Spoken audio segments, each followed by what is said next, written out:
Welcome back to another episode of Unhinged Bookish Thoughts with Liz and Karrie. Today we did another author hot seat, and on this episode we had Geneva Monroe come on. She is a dark romance retelling author and also a adult fantasy author. So we kind of just sat down with her and learned about her process. And she has got a new release coming out June 30th. So mark your calendars for that. The title of the book is No Place Like Home. It is the third and final book. And you can find her socials. We'll make sure that we tag her and all of that. But she's got some exciting things happening in the future. So be sure to go and follow Geneva. And we hope you enjoy the episode.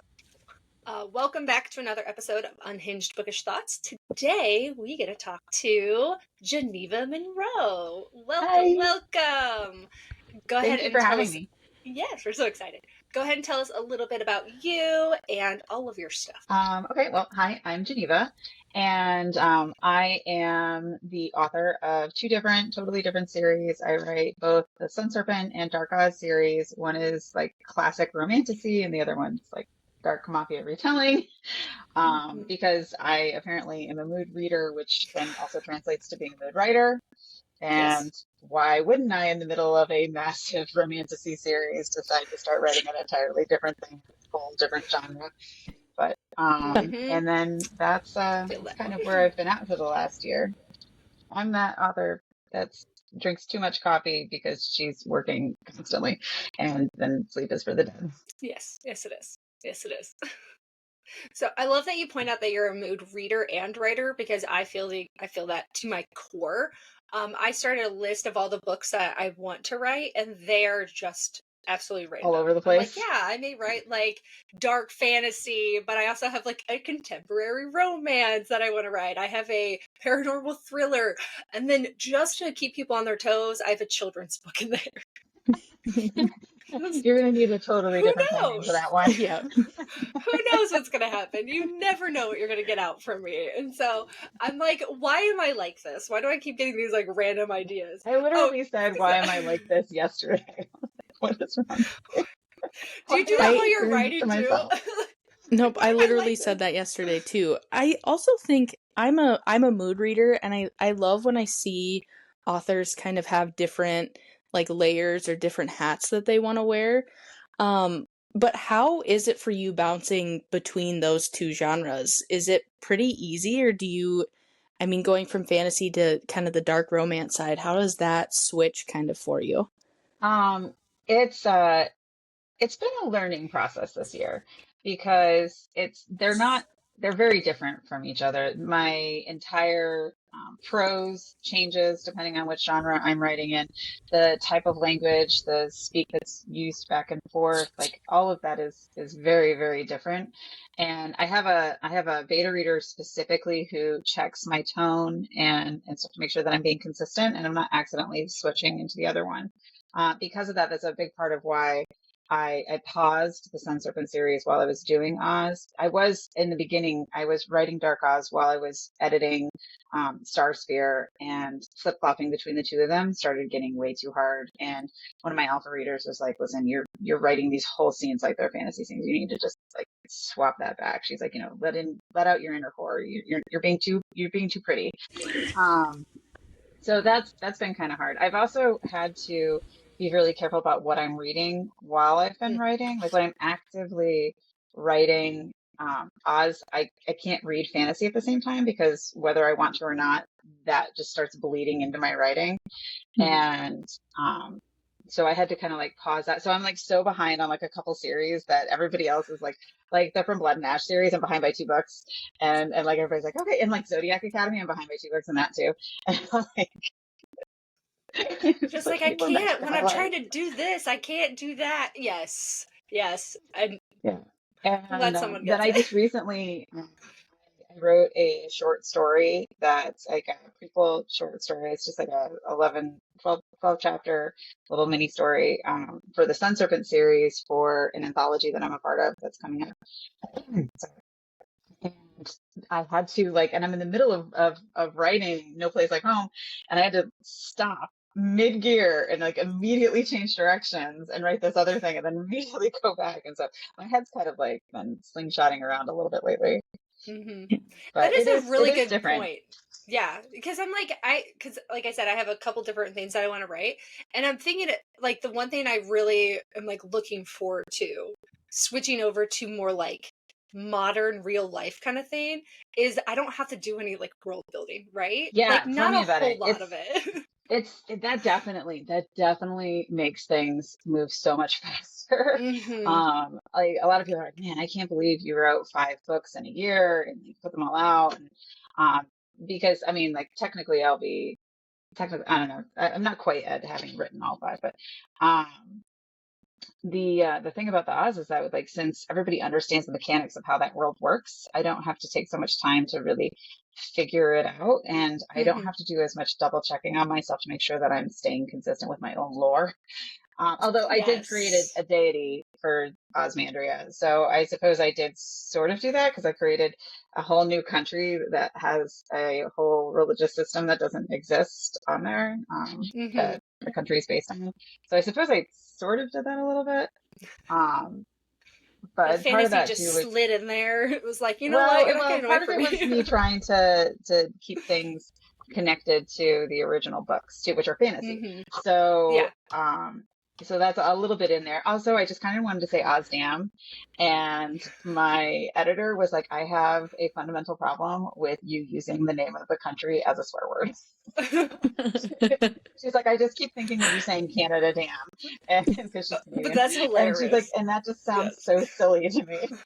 And I was like, all right, well, we will turn Oz into a god. So let's There we go. figure this out. How does that work? How does So that I'm not work? giving up How Ozdam. do... I want this and this is how it's gonna work. I love that though. Like it's like I have this and this is happening. So let me adjust things to like work how I want them.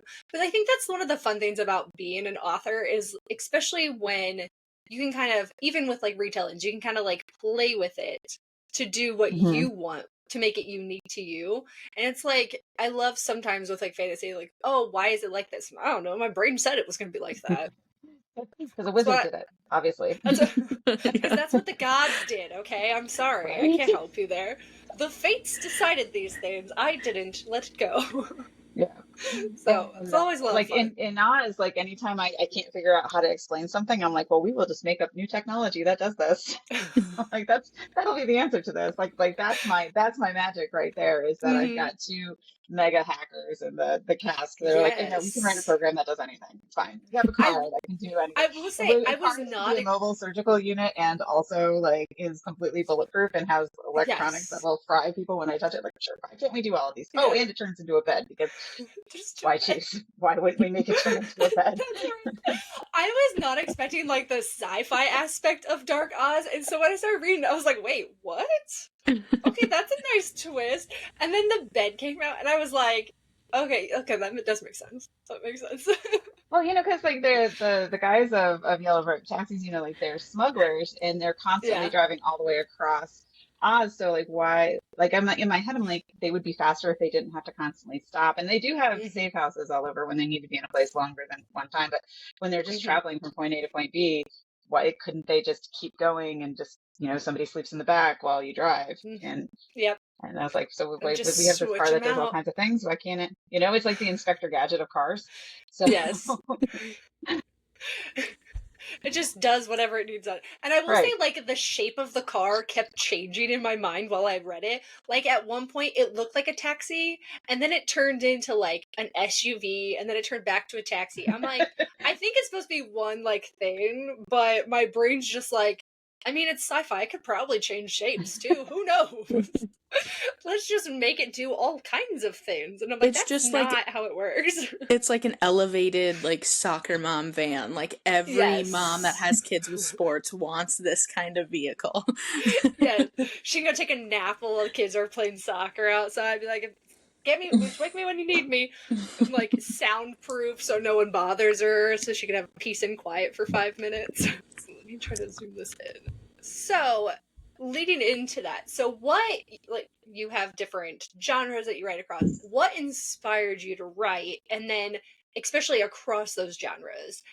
What like kind of fuels that kind of inspiration that you get? Well, my alter ego is in the arts. I'm a teacher. I'm an art history professor. So like that, like writing isn't what I went to school for. You know, when I was younger, I wrote a lot. I remember in high school, I won this big creative writing award that I got submitted into. And it was something that, like, for a little bit of time, I was like, that would be cool to do. You know, books have always been something that I'm like obsessed over. It's like my entire personality. And so writing was sort of one of those things that wasn't really something I had fully considered, even though I really liked reading.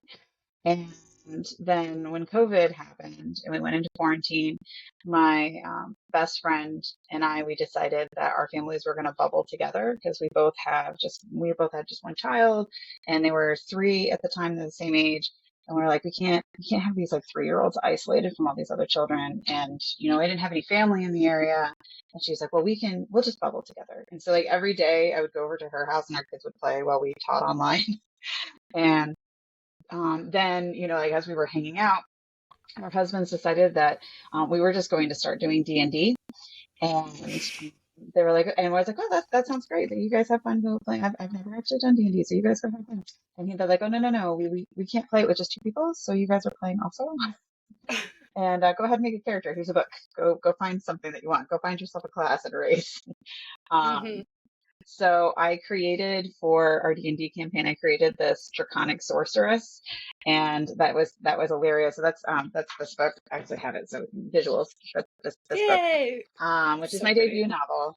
And her backstory just got really out of control, is what happened. And I created this character, and I created this visual for what she looks like, and this history, and she worked in this circus, and you know, like she had all this awesome firepower, and she had like all these cool dragon attributes, but she wasn't actually a dragon. And I kept going. I kept saying to everybody, I was like, gosh, she's so cool. I just want to read her story. And everybody kept saying, so write it already. You know, like, can you just stop talking about it? Just write it.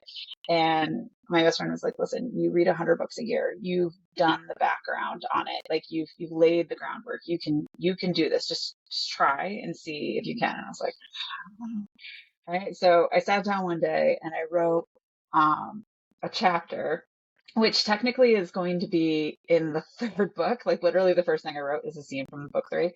Um, and it's really cool. They go to the city of Indamira, which is this cool, really big forest type place where it's like black birch. So the bark on the like birch trees, but the bark is black, and the interior of each of the trees is red. So it's called the blood birches because it looks like when the sap comes out, like it looks like they're bleeding.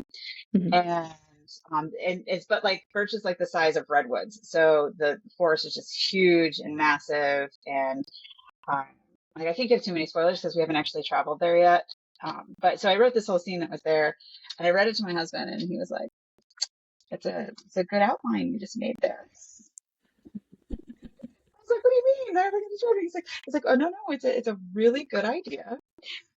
That is not a chapter per se, like, but it's good start.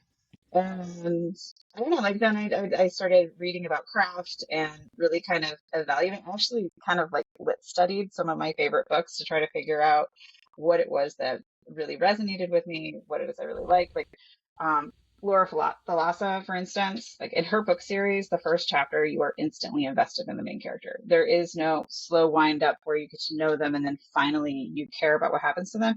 You immediately care what's happening to the main character. You're immediately there. You're immediately in the moment, and you don't want harm to come to this person. You want them to win instantly. And I kind of tried to figure out like what were the aspects of the way that she describes her characters that gives you that connection to them. And I tried to really craft my intro chapters to my books to kind of do that. So like the first chapter of Sun Serpent is it's very high action. It's very emotionally charged too. And I think that was a big part of how that can happen. And then I just started writing, and I wrote and I wrote and I wrote for that whole summer of 2020. And by August, I had written 186,000 words. And I had asked one of my reader friends to kind of read it, and she was like, we should split this into two. And then we split it from Sun Serpent into Sun Serpent and Star Spear. And then I added like another 80,000 words to like combined into both of them. So I had two fully sized massive books. And then now here I am. It's like once I started writing, it sort of felt like, I don't know, like my whole life I've been trying to find something that I was passionate about that filled that void in my life. And, like when I was in high school, I did music. I was terrible at it, but I was, a band geek in the marching band, and I danced. And, like when I was in college, I did dance choreography, and for a time there, I was like a Zumba instructor. Like I kept trying these different creative outlets, trying to find something for me. And I went to art school. I have 2 art degrees. And like I would draw, and it would be fun, and I would paint, but then it was never like something that like there's anything that really drove me, and there was no real master spark there. And then once I started writing, I really loved it. I really loved it. And like I've never wanted anything as badly as I've wanted like these books to be in the hands of people, and to really just, I don't know, it's like all I want to do with my time now. Mm-hmm. And it's like, now I figured it out. Now I have this whole other life that is still going on. And I'm trying to, now the challenge is trying to figure out how to merge the two of them together in a way that I'm not just constantly sacrificing one or the other. And that's a daily challenge for me right now, because part of my publishing plan was to try to hard release for the first 2 years, to create a backlist and to generate a reader following and some kind of momentum that could keep me going further. And luckily I had written, like both Sun Serpent and Star Spear were totally written before I ever published. And I had almost all of Dark Oz written by that point too. And so like that's part of it, but it's been a huge ask on everybody. And my family's been really, really amazingly supportive about it. Especially once my husband read Sun Serpent. He got the book, and he read it, and he didn't tell me he had started reading it either. I refused to let him read anything but the print copy, because I didn't want him to read the crappy versions. um, so he had started reading, and I didn't know he was reading it. And then like he read the whole thing straight through in 16 hours. And then he came up to me and he's like, so that tree, huh? And which is like this really emotionally charged part of Sun Serpent. And he's like, do you know how hard it is to sit in the same room with you and not just start crying because I didn't want you to know I was reading? And he's like, and I got to tell you, I had this whole speech figured out, and I was ready to be like, yeah, baby, you did a good job, and I'm so proud of you. You did the thing. And he's like, but this is actually good. He's like, I actually really like this. And he's like, I had it all figured out. He's like, but I don't even have to use any of that. This is just genuinely good stuff. And he's like, I'm in. What do you need? Because I would like book 2, please, and I will give you whatever you need to be able to finish that. I love that so much, especially like him reading it and like hiding it. Like, I'm not reading this. Don't look at me. I had no idea. So cute. He's an English teacher, so he just kind of like sits and reads all the time too. So I saw him like on his iPad reading something, and I don't know, he reads all the time, so I never even thought anything about it. And then he just like came up and just like, that tree, because isn't ready for that. Well, and you said you kind of have like these 2 lives, and you got to try and figure out how to balance them and that kind of thing. For you, how do you navigate like burnout? Because, being an author, having a personal life, marketing yourself, like what is it that, and also you can flip that around. Yes. That's how I navigate burnout. I'm still trying to figure that out. I'm not gonna lie. I'm in a peak burnout stage right now, in fact, because I'm in the final push of No Place Like Home, and then like we just did this Kickstarter, which I was not prepared for how much of an investment success. That was doing amazing. the Kickstarter was going to be. Yeah. Thank you. Well, like that's a big part on just like the people who really came out to support me. completely believe that I have the best readers in my reader group and everything that are out there. I don't know how it managed to happen that the best people in book talk found their way to me, but they are so incredibly just present. They're involved with each other. They organize themselves into their own book club. Um, Aw. like they fully supported me. They kept me going. I had one of my readers when I finished No Place Like a Home, like sent me these gifts of, like I'm just so proud of you that you finished it. I know it was really hard, and I just want you to know how much I care. And like I've just had so many amazing messages from people in moments like that. Are like, that I know it's really hard on you, but I just want you to know that we appreciate what you're doing out here, that you're doing that for us. And because I really am. I mean, like, I don't know. I started writing for myself, like Sun Serpent was the book I wanted to read. It was, I took all my favorite book boyfriend qualities and I took all my favorite heroine qualities and the things I loved about fantasy worlds. And I kind of just rolled them into one story that was just total fan service to myself. And then apparently other people liked it, but I didn't really write it for other people. I kind of just wrote it for myself. But now it's turned into this thing where I just really want to do my readers proud, I want to live up to this version of me that they are holding me to. Like I want to be that person that they see me as. And so like I always thank them at the end. Like they're at the end of my acknowledgments, just like my husband's at the beginning, because they kind of encapsulate everything that is that keeps me going. So that's a really big part of it. As a reader, I usually like to thank any authors that we have that come on, because you had said that, writing kind of filled something, like a void for you that you didn't know, would fill it. And for me, reading does that. And, mental health is super important, that kind of thing. And I find that definitely, books and reading is kind of what gives me that escape sometimes when I need it. 100%. Me too. Me too. Completely.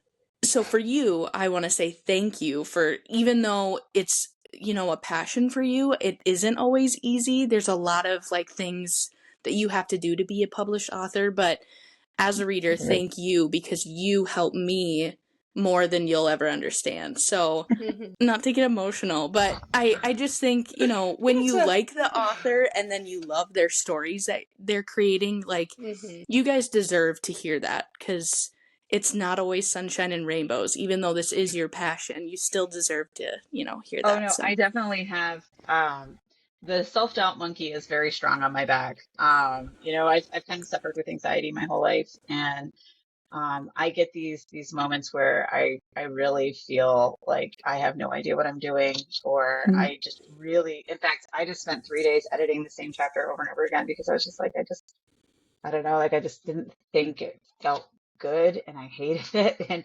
And then I kind of like put it down and I was like, came back to it today. I was like, okay, like that encouragement's it's important. So make sure, like, like you tell your mama that you love her, tell your authors that you love them. Like, they're working hard for you. It definitely helps. And I think Karrie has like a unique perspective because she's been with me since, I would say, like the beginning. Like we met last year, I started writing, and then I just kind of like one day was like, hey, so like, do you want to read what I'm writing? She's like, what? Wait, huh?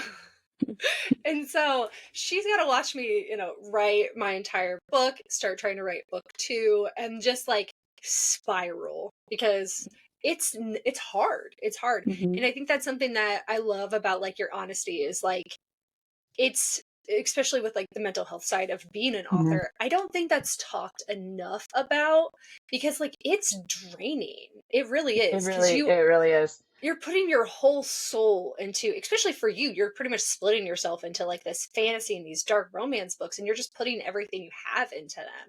So trying to balance that with your daily life, but also like your mental health, and just trying to like not let the negativity that can come from being exposed like get at you, but also like you're right, that imposter syndrome is horrific sometimes because you're like, I can't am I doing believe this that my right? Kickstarter rose over $30,000. I can't believe that there's that much people out in the world who are like, this is cool, let's do that. Like, yeah. I just like, there's that person, that that is another person who apparently is out there running around with my name, because Yep. I can't believe that I managed to pull something like that off, because I've never done anything that was that much successful in my life, like ever. Well, I mean, I guess I made a human, so that probably counts as doing something successful. But like, I didn't really have to work at that. That just sort of happened on Yeah. its own. It's kind of, it does its own thing. It was really fun watching your Kickstarter. I was watching it and I was like, this is incredible. It's just one of those moments where you see like a good author, a good person succeeding, and it was so fun watching your Kickstarter. It really was. I'm like, oh my gosh, look at this go. Now I need all the tips, because like, please.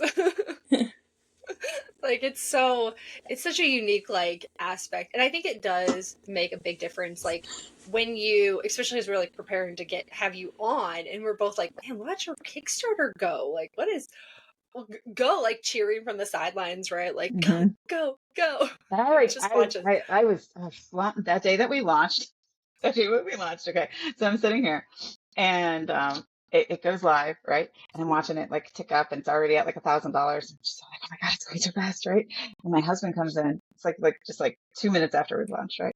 My husband comes in. He's like, babe, I hate to tell you this. There's something wrong. I was like, it's like, what? I'm like, what do you mean? And he's like, well, they. You didn't include the part where I give you a smooch, and he like, because I gave you this, and then I just broke into tears. Oh. He thought I messed something up. He was like, he knew that you needed like just that break, because you're like on the edge, and he's like, let me just kiss you. So but then also he's just trying to be like boyfriend. Yeah. He was like, that did not go over like I anticipated. Oh, I'm Right. sorry, I didn't make you cry.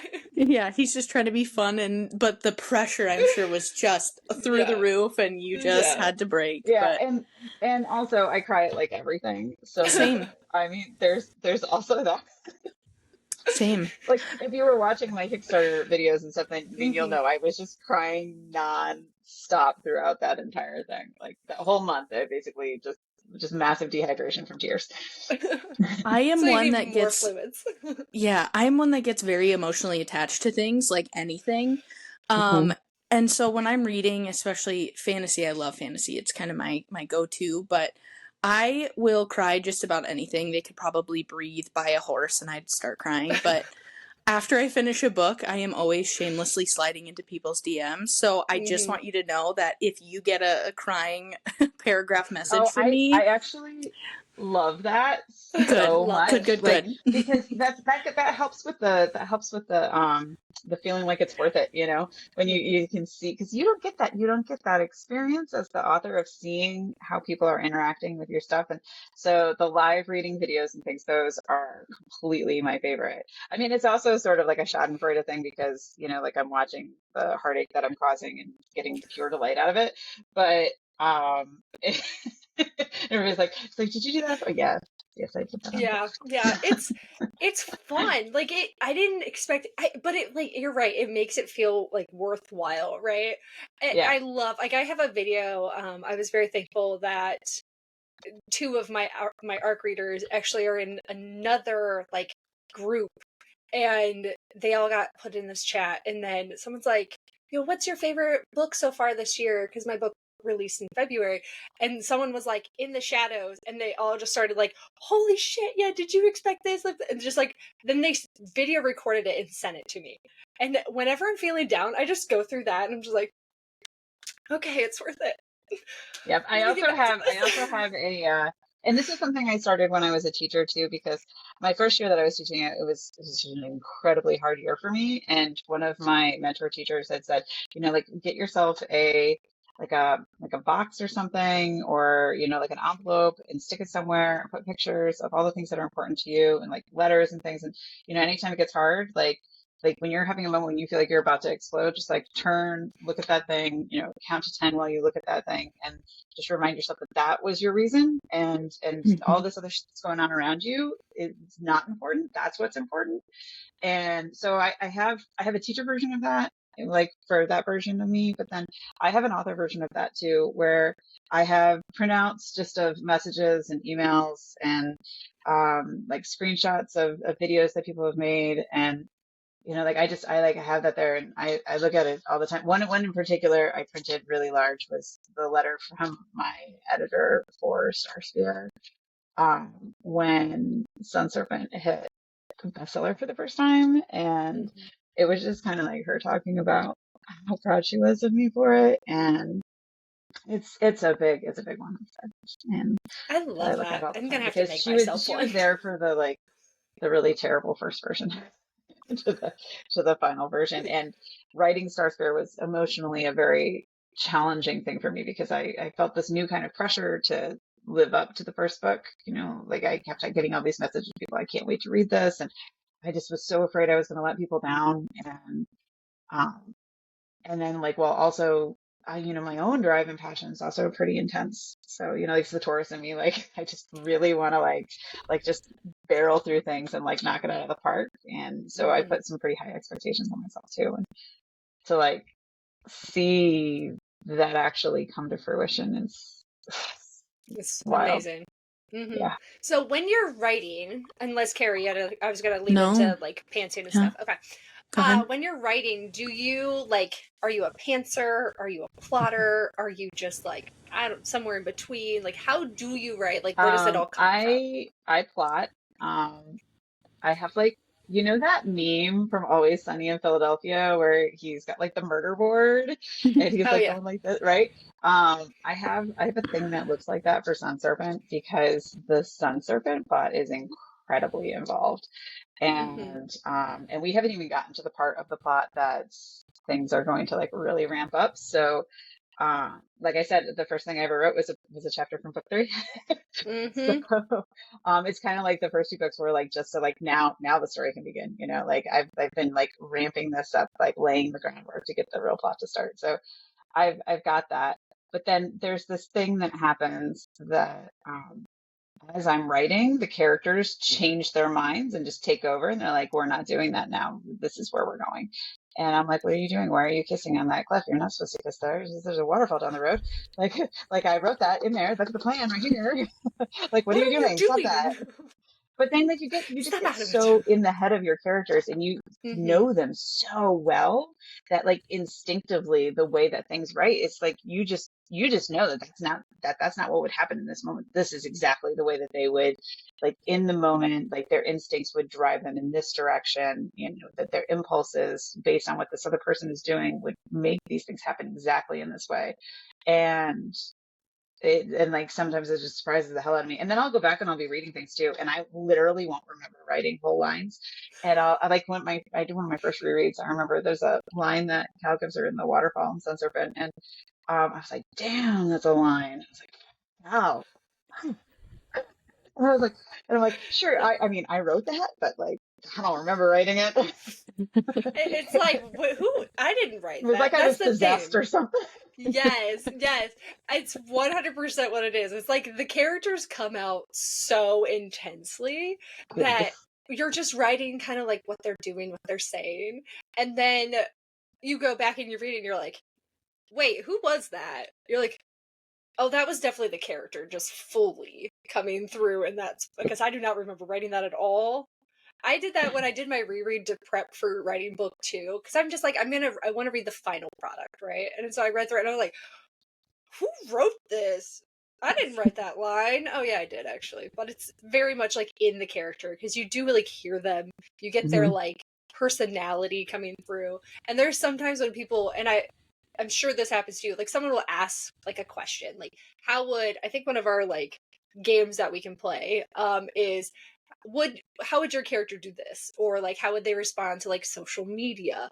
I think someone's like, how would they respond knowing like porn is out there? And I'm like, I could distinctly tell you the 3 main characters, how every single one would respond to that, and it cracks me up. I'm like, how would they respond to like, I don't know, fairs? I mean, Lily would just go eat everything. Anything she possibly could, she would just destroy it all. And then like the other 2 would be like, well, I don't know about that. Like one of them was like, "You're really gonna eat that out of a truck?" Yeah. And she's got Eating like a inside. turkey leg hanging from her mouth. She's like, yeah. You guys are so like bonded to these characters, and I I want to know, how do you prepare for like saying goodbye to characters? You know what I mean? Let me hit you with a a hard question. How do you go about, after spending so long with them, even if you're still in the middle of writing, the series or whatever, you still end that book. How do you keep going and knowing that the end is coming, or you know what I mean? This is, girl, you are like right in my head right now, because I like just finished I'm writing like, No Place Like Karrie, Home, and stop. that's the first time. That was part of why. That's part of why No Place Like Home got delayed a month, was because I was having such a hard time ending it in a way that felt satisfactory to me, and it, it is really hard. Yeah, it's really hard, and killing off characters too, because everybody doesn't get to make it to the end. So that's like just there's a death at the end of No Place Like Home that's particularly hard on me. And when I was plotting out the end of the book, I was just like, this is like the only way this can go, and I was like, it has to, you can't have these epic battle scenes and have there be no consequence for violence. You know what I mean? Right. And so, like it's just, it was really, really, I'm going to be posting a video pretty soon. I live recorded myself writing the last 3 chapters. I like the whole day and a half. I just kept the video thing going, and I edited it down, and I got a chapter. I can't even look at the screen when I'm typing it. I'm just like typing with my eyes closed, because I was just like, I can't let Tears, this, just typing it. I can't bear to see the words I'm putting on the paper.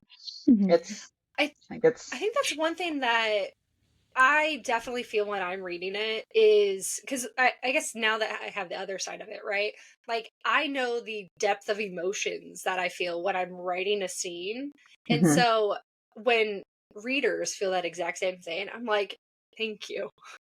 Thank you. Well, not So only like when that, I'm but like crying, there's you do so too. much that these characters are going through that doesn't go on the paper either, that like when you're writing, you like, because you're in their head, and so like it's, I don't know, I part of me thinks that like it must hit me harder than it hits a reader, but even though everybody's like, you have control, what are you doing? You have to do that. I definitely do not have Sometimes control of it these doesn't, people. sometimes it Doesn't work doesn't, that way. like, I don't know. No, It's funny though, because you said, readers are like, you have control, and obviously in a way you do, but like you said just previously, these characters take on their own, they become their own person and they lead you. So even as a reader, Because some your people are characters are taking us on impulsive, this journey. Yeah. Yeah. Some people are impulsive and they don't think through their actions and have a tendency to just do things, and you're like screaming at them like, you're a smart person, why are you doing this? But like, if you don't make them do that, then you're not being true to what that character would be doing in that moment. And like, sometimes those poor choices have poor consequences, and like, and then characters got to pay for them. And so. And as much as like, I'm a reader that, as much as I want all of these characters that I love and know, I want them to make it to the end and have a happily ever after, I am also a reader that is like, you need to destroy me. You need to just completely rip my heart out, make me cry. And now I'm so in this glad you feel that way. conversation, I'm so glad you feel that way. and now in this conversation, I feel like, yeah, I'm on a road to that path, I think. So Yeah. Yeah. I mean, you have said many times to me, wreck me, please. Yeah. And I'm like, I love to be emotionally distraught and go full on into a book hangover as soon as I finish that last page. But yeah, it's an emotional journey. I think even no matter what genre that you're writing, I think it can be very emotional, and saying goodbye to characters. I don't even care if you're writing a rom-com, sports romance. I think saying goodbye is probably really tough. So Part of me is sort of like, I don't know that I'll ever truly say goodbye also, because I can just see myself continuing to randomly write in that world, and they're just gonna come walking on page, and I'm like, sorry, there's no. And like Oz in particular, that series, like the Oz books are ending, but that world and the world's plot is going forward into a new book series with new main characters. So like Ooh. part of my favorite things that a lot of authors do, like Tate James does this, and like even Emily Rath in, like, you know, with her Fucking Wild books, like those characters that are the main characters in the first series, they're still like important characters in the other ones, even if the POV is no longer from them. And it's not like their romance story that's the focus anymore, but like their lives are still happening while that's going on. And these characters that you introduced in the end of whatever book to start this new series out, like kickstart it, you know, they still have that relationship with them. So like I don't see me ever truly saying goodbye to a lot of characters unless I kill them, in which case then Yeah. oh, so long farewell. Goodbye. What is your favorite snack while you're writing? Do you have snacks that you love? I'm I very much have like, a I like chips. So I'm like, what I a have a good real snack? Swedish fish problem. Love it. I have a real Swedish fish problem. I have an entire bag of lists sitting right here. But I have a whole cup of Rolos over there. Love it. Like, but Swedish fish is like all of The Witch is Dead was powered by Swedish fish. At like 2 in the morning, Swedish fish and coffee. Like that's my What I love about that question is I always see like my favorite authors sitting with like a little candle and a comfy blanket, just writing just absolute death and destruction. Oh And no, I've now got I that see over there. I've got it. I've got it. There you go. That's there my it daybed with is. like my little pillow nest. Like I've got that too. So now I'm gonna remember as like, you know, characters are dying that you're just munching on little Swedish fish while while I'm crying. It's like tears fall down. You're just like, Yeah, I love that. and sipping the coffee, eating the Swedish fish. Yes, yes. And I think that's So like the fun part about these is like you got to get that like inner like view of authors. And I'm like, we all are like, oh yeah, they just like sit there and they're like, right, and they're just, you know, just typing away, destroying our hearts. And it's like, no, we're usually like tucked into blankets, like got a coffee. We're just, you know, crying or laughing. We're just like, like little, you know, hobbits just like stuck in a little little Like mole hole. people. Yes. I'm like, yeah, that's what we do. That's not anything. As we just like sit there. And I mean, I read the same way too. I'm just like in this little like tucked in spot. Like, leave me alone. I'm in my own little world. Let me go. And so, like, eating all the snacks and drinking all the The other coffee. thing is that like people when they're reading like the spicy stuff, they're like, whew, that like how do you know like well, one, you get so into the specifics that it stops being hot. So like there's that.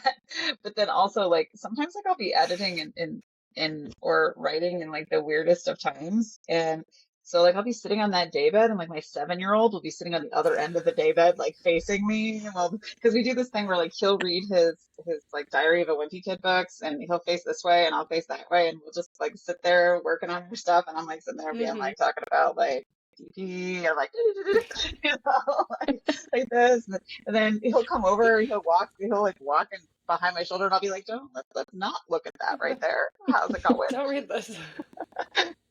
Yes. And I think that's such a good like point because like you'll write it and you're just like the body mechanics. That is one thing I did not expect while writing like spicy scenes. The body mechanics that go into it. You're like, okay, where did that hand go?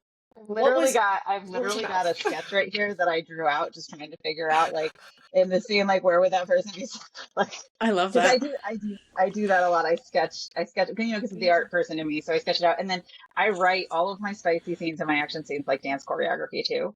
So a Oh, lot of the good. time I'll even like put it to music and I think that's just because physically that's how I wrap my head around motion, like isolating body movements is like as a dancer and so I'll also sometimes write it out like how you would beat write choreography and that I've got like a sketch and then I've got action figures too that I pull out sometimes and I don't know. And like last night I'm editing this one scene and I'm like adding some stuff in and I'm sitting in the chaise downstairs and we're watching Heavyweights, like you know that movie from the Mm-mm. 90s about the overweight kids in summer Oh camp. yeah, Yeah, we're like yes. sitting there. My kid just made his own little make-believe go-kart to race with the kids and that.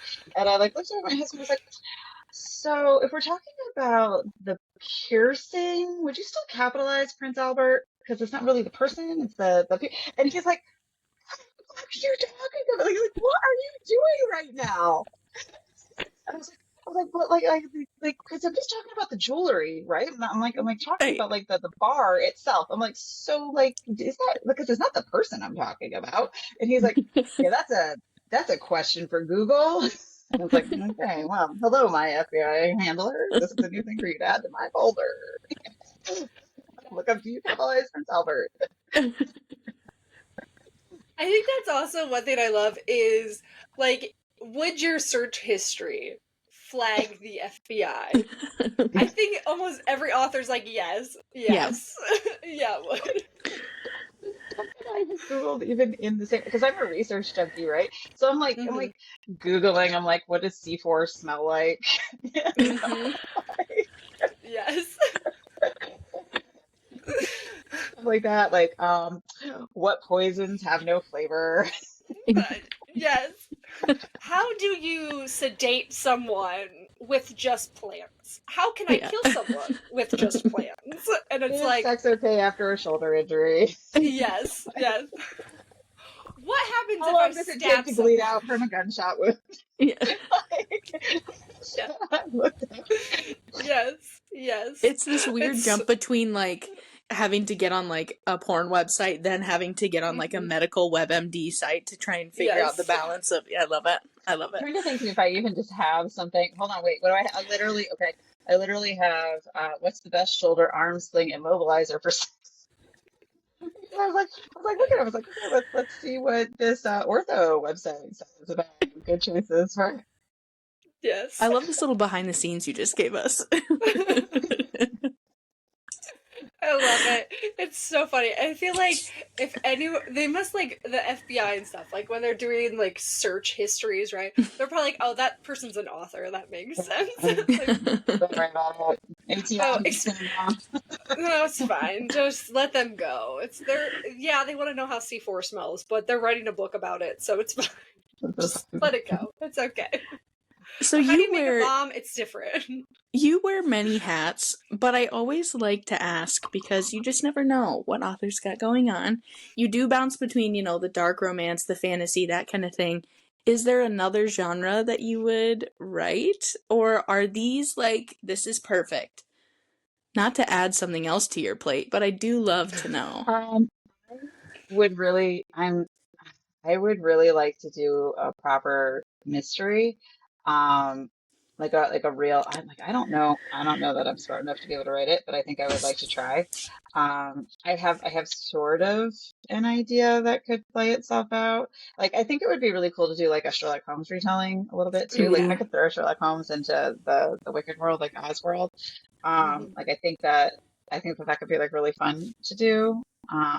So I think I would really like that. I'm not sure if I can pull it off, but I think I would really like it. Um, yeah, I that would probably be my answer. Would be mystery or Please like do that. spicy I love thriller. Sherlock Holmes. That would be freaking sweet. That would I be sick. also really love Sherlock Holmes. We like my husband and I is like one of the earlier things that we bonded over was the fact that like we loved the old Jeremy Brett Sherlock Holmes series and like even like we would listen to the old BBC radio dramas too with Mm-hmm. like Basil Rathbone Mm-hmm. and like so that's definitely something that I've been a big so I feel like if I wanted to do a retelling I could probably do a decent one since I know the original source material pretty well. Like Mm-hmm. that's a big part of how I'm picking my retelling materials because I've got about 4 retellings that I'm planning. So um Ooh. yeah, I have no chill. You've got a plan, and I like that. I Do you like ever to hear that. revisit that question about burnout? Yeah, yeah, about that. Oh, it's always so hard, though. It is, it is. And I imagine once those creative juices are flowing, it would be hard not to want to have other, Mhm. ideas come into play and that kind of thing. So And then Yeah. I found this new thing that happens with, I don't know if this happens to you, but when I'm in the middle of editing hell, it's like my creative brain kicks on. It's like it's so tired of not being text, like especially when you're in like copy line edit mode where you're like Mm-hmm. really reading each and like and you're like starting to like debate whether or not it should be could or should in this sentence, Yes. like things like that. And like which one is truer to my character? Like when you get to that level of editing and it's like your eyes are bleeding and then it's like my creative brain just kicks on and it just starts plotting whether I want to or not. And I came Mm-hmm. up with an entire Charles Dickens um Christmas Carol retelling for in the Oswald. So Mm-hmm. eventually someday I'm that'll be coming. But like I straight up yeah, like one night yeah. I like full on plotted the whole dang thing. And I let my editor know. I was like, guess what I just did? And she's like, oh my God, this would be so good. I was like, right?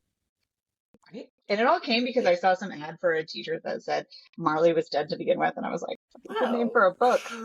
What would I do that as? And I'm like, nope, That stop. that makes so much sense because I'm like I think I came up I have like a just a fantasy kind of book that I came up with, and then I have a Star Wars kind of. Everyone's like, oh, it's a Kylo. No. Sci-fi would Think be okay. You know what? Han and Sci-fi would be Leia. so fun to actually write too, I think. Yes, that's kind of, and so, but I'm pretty sure both of the ideas came while I was doing copy line edits because the one I saw a prompt that was said, what if someone sold their heart? And I was like, okay, let's run with this. And then the Star Wars book came to be, and the other one was, I think it was something about, the gates of hell, and I'm like, okay, I love Greek mythology. It's one of my things. I mean, Hades and Persephone, like some of the different tales that you can come from it, my favorite. What can I do with that? And then I have a one that I want to write that's called, like, I named it Death Trials, and I'm like, all while doing copy edits because I'm like, I'm so bored with this. I know The it's friend's like, let's do so boring. that. They say like So write it's the gonna book be you this. want to read. Well, that's Hmm. good because you're going to read it about 70,000 times. So Yes. Yes. Yes. like I'm also like I should be able to add that to my reading count for the year, by the way, because I'm already on. I've read this book six full times now, cover to cover, and I'm like I should like that should count. I should be able to That count should that. count. I That should be should able to count. count I that. 100% support that. Because I'm like, how many times just this year have I read one book? And I'm like, pretty sure a I look lot. at my A I look lot. at my book on Goodreads and I'm like, should I click read? Like, is that why? Yes. Like, I have read It's it. still like, I haven't marked it at all. And I'm like, do I want to put want to read or like already read on that? Like, should I just move to like DNF just to mess people up? Like, DNF just your have a own book. single shelf and just put my own book in it. People are like, wait, what do you mean? Be like, Well, I and then mean, when I was at a Polycon in one of the panels, like they were talking about how, like some of the authors, like once they finish a book, they don't ever pick it back up. They never look at it again. They never read it again because it's done. And when you look at it again, all you're going to see are the things you would change, and you can't change it because it's done. And so like part of me, I'm like, maybe authors really are out there DNFing their stuff. I think there was one when we interviewed Steph and Val. They were talking about the things that you put your characters in the first book, especially when you're writing a series, and they're like they make decisions, right? And then moving forward, you have to kind of like live with those decisions.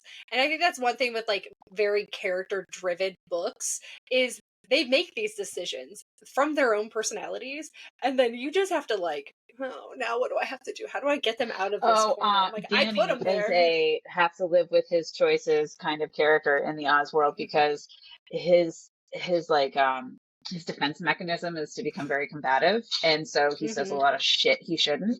And I'm like I don't like half the times when he like snaps back at Thea specifically, like I'm like damn, like that was hard. Like, why would you say that? And I'm like, yeah, but that's it. But then I'm like, well, shit, now you got to be in the doghouse for at least 3 chapters. Yes. Yes. Yes. You're like, why did you say that? And I think that was one that happened in like the middle of my book. The two of the characters are arguing and one just smacks the other. But he said something stupid. And so Yeah. personality came out with, no. okay, now you have to live, like, you have, if you're going to say these things, you're going to have to deal with the consequences of it. So it happens. It happens. Yeah. But it's fun. I mean, it is. And sometimes you're like, God, why did I make it like that? Like, now I got to figure out how to get out of this. How do I get out of there? I don't know. I We'll figure it love out. seeing all of like the different perspectives from authors when we do these hot seats, that kind of thing. And it just makes me appreciate that I just have to download your wonderful little book and then I get to just sit down and enjoy it. But I love seeing like how immersive it is for you guys, you know, both emotionally, physically, that kind of thing. Is there anything that stands out to you on your publishing journey that was like a big win, a big success? And then is there any things in this journey that has been really hard? All of it's been really hard, I'm sure. Everybody usually says all of it's pretty hard, but Marketing is the bane of my existence. yeah. No, I know. No, editing is the bane of my existence, but like copy line editing, like I hate like that's. But marketing is like, oh no, I got it better. I got it better. Blurb writing.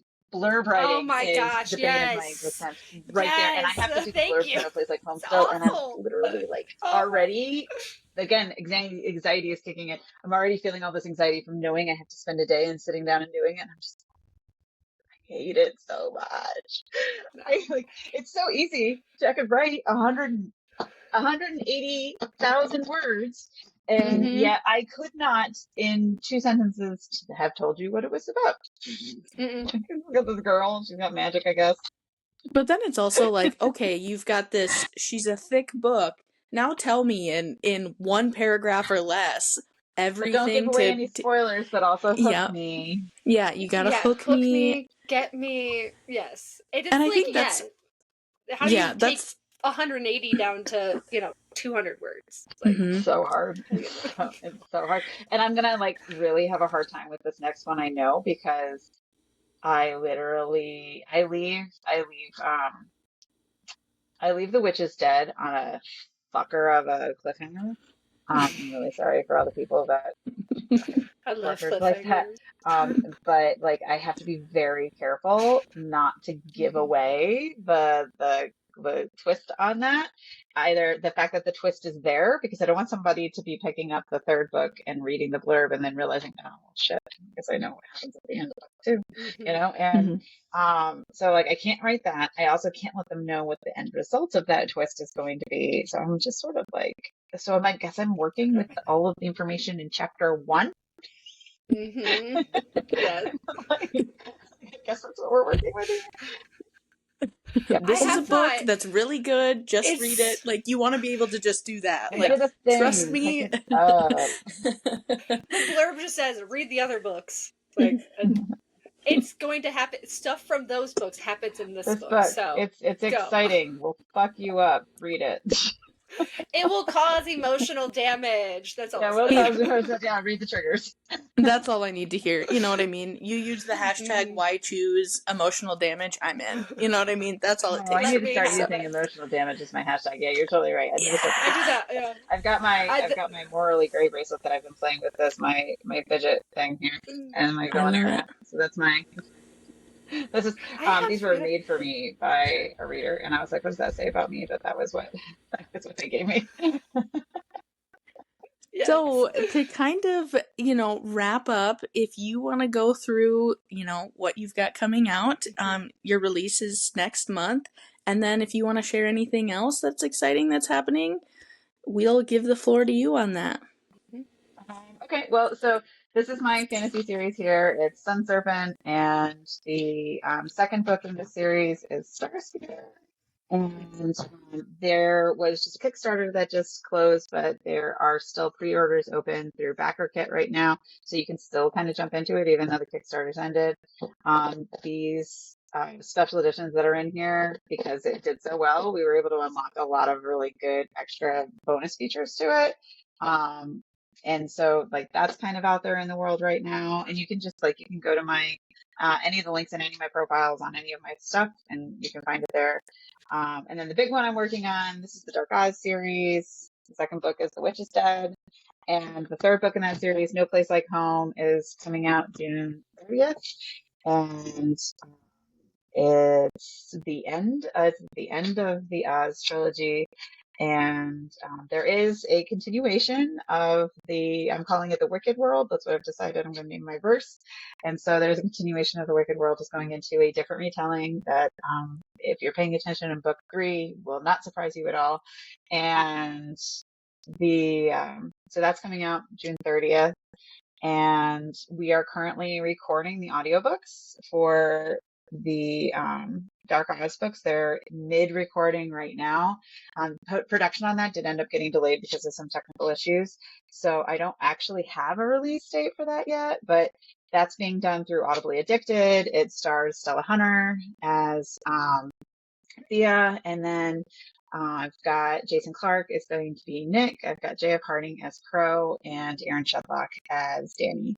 And I'm like trying so hard not to fangirl over the voice.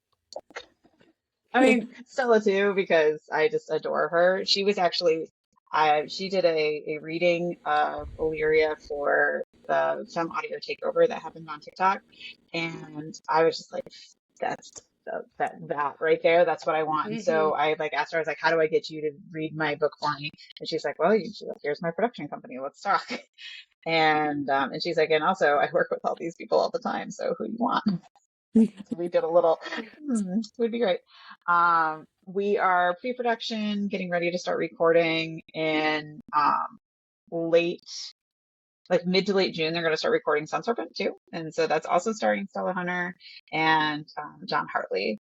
And John Hartley has read a couple things, but he's read some of Kim Lorraine's stuff, and because Kim Lorraine and Stella are kind of like the same person. Funny thing, Stella reads all of Kim's stuff. And he also just read the Royally in Trouble, the Royally duet that was by Megan Quinn, which is the Princess Diaries retelling, which is hilarious. And the book that sold me on John Hartley though is the Gentleman Rogues series by Nina Malone.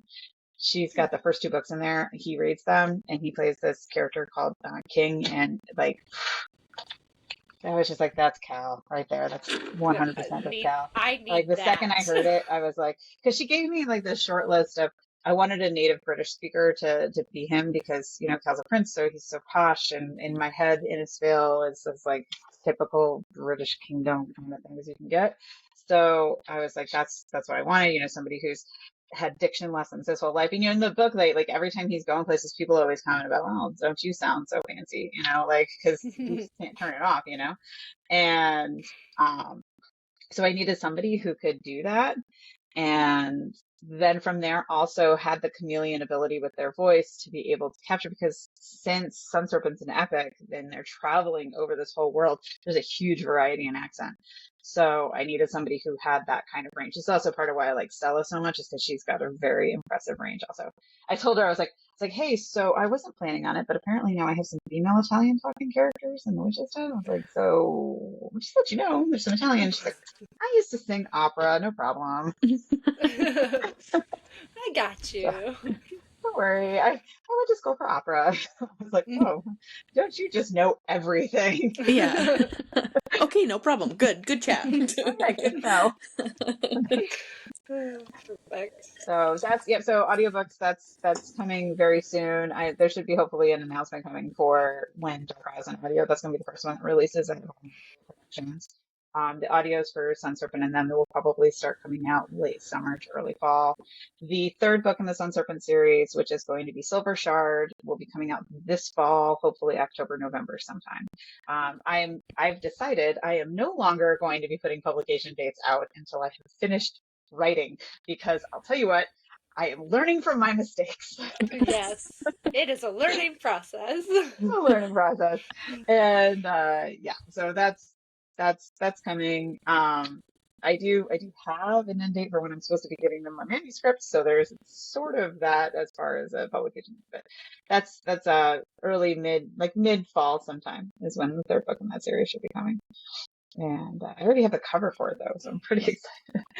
I'm very excited about the cover for that, but it's not getting released. That was one of my incentives for the Kickstarter and did not get unlocked. So everybody's just gonna have to wait until it's release time for that cover. Excited. I'm just gonna be watching your page like a hawk. Just circling. Yeah. So well, exciting. June 30th, it's coming, but people, you have up. plenty of time to read the first 2 books. So get on it and then mark your calendars. Pay attention to my social media too. In the next month is another announcement that I'm not allowed to talk about yet. Actually, there's 2 things I'm not allowed to talk about yet that are through production with a couple different other companies. So those announcements will be coming soon. So just kind of pay attention to social media. It's coming very soon. I literally just sent over promo video material stuff for their announcement. So it's like they're announcing soon. As soon as they announce that, I'm allowed to announce. Oh, and I just I'm going to be at Imaginarium in DC. That's my next event that I'm going to be at. So if you can manage to get a resale ticket for that, or you happen to already be going, then I will see you there. Yay! If only. So again, you want to talk about that? How do you manage burnout? Yeah, I was just gonna say, we got to revisit that. You got some busy months coming. Never mind the fact that I also work 2 other jobs. You know, there's whole other life that is happening at the same time. Your calendar is full and it is organized. It's got to be. It is. Oh, you have 4 minutes to talk to me before I have to go do this, honey. Okay, let's go. Yes, please just remember. Don't worry. Yeah, just remember to keep breathing in between everything that you've got going on. Yes. We are in survival mode right now to the end of this month, and then we just keep paddling. I'm not drowning, but I'm just below the surface maybe. I'm able to come up for air every couple strokes. It's pretty much just like your nose and mouth are above the water. Yes, that is very much the state that I'm currently at as far as things. But it's again I just keep telling myself just push right now, and then we get this thing. I just booked a Disney cruise for in July. I'm this is the end goal, the light at the end of the tunnel is right there. So is there. Yeah, the No Place Like Home is going to my betas later today. It's we're hitting editing movement. It's good. So we're almost there. Good. Exciting times though. Stressful. It really is. No, it really super is. Excited. This is all part of the dream coming true, you know? It's all part of the process. It really is. Well, thank you so much for joining us today. This was so much fun. I loved it. I loved it. Thank you. And we'd love to have you the next time you're going to release something else. And please expect a very emotional DM from me as I continue to read. So you are welcome to come and message me anytime you want. Beautiful. And everybody is. Feel free to message me anytime you would like. Feel free. You know what? And when you want to just really cuss me out, I'm okay with that too. I understand. Yep. Very much. I've gotten many of those from some of my beta friends and stuff like that. They're like Erica when she finished Star Sphere, she was like, I can't. She's like, I was like, so what did you think? She was like, 5 black stars, no gold stars for you. How She's dare it's good you? writing, but I am so angry at you right now. You're gonna need to not talk to me for a couple days. I am so proud and I like you a lot, but damn it, that hurt. I hate you so much right now. Yes. Also, good job. And you need me to make a post in the reader group. Yes. How dare you? I love you, but how dare you wreck me? Yep. You asked That's how I am. My copyright editor for Oz did that when she was reading. Well, thank you so much for coming on, and very excited for June for you. Yay. Okay, let's try that again.